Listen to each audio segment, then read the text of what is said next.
I'm going to create this real quick video for my YouTube channel because this is an important sprinkler. I don't think I want to let it go out of here so quickly without making a few comments about it.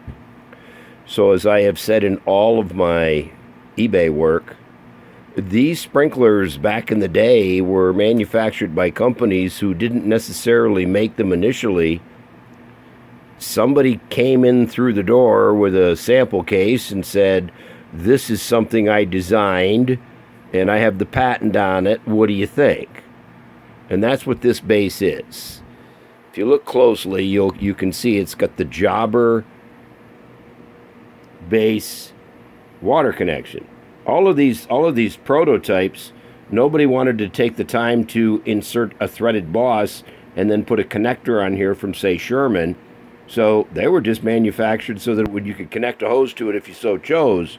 But the reality of it is, these were salesman samples.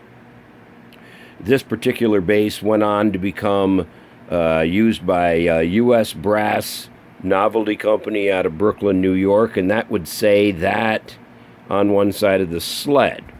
That particular model, which I recently sold, by the way, on this side it said the name of the sprinkler, the model, Rain Pilot Jr. Now those sprinklers are also, this base, I should say, is available with the word perfect, and there are two others, but I haven't taken the time to look them up. The base is pretty common once you get into the 30s.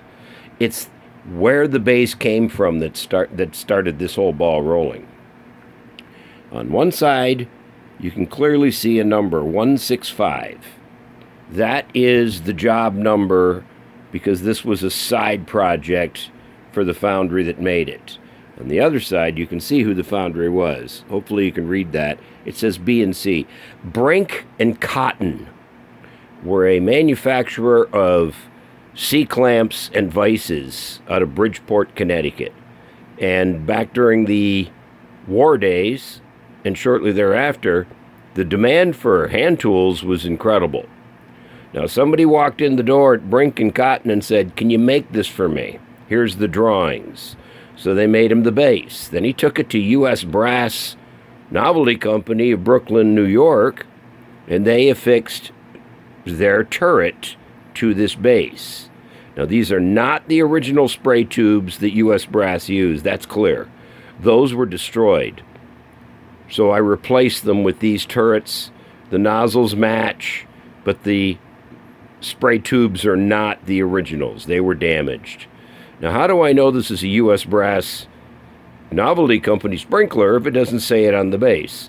Quite simply because this turret is half-inch thread, while most turrets are 3/8.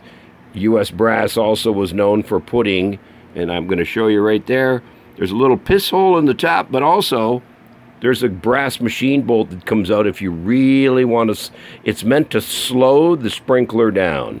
If you've got 50 pounds of water pressure here and a big hole in the top, these are going to move a lot slower.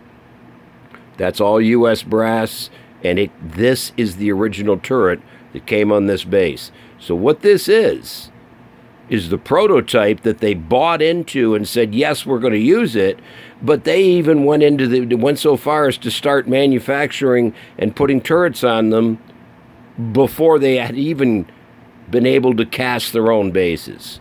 Very, very historical and important sprinkler. The Brink and Cotton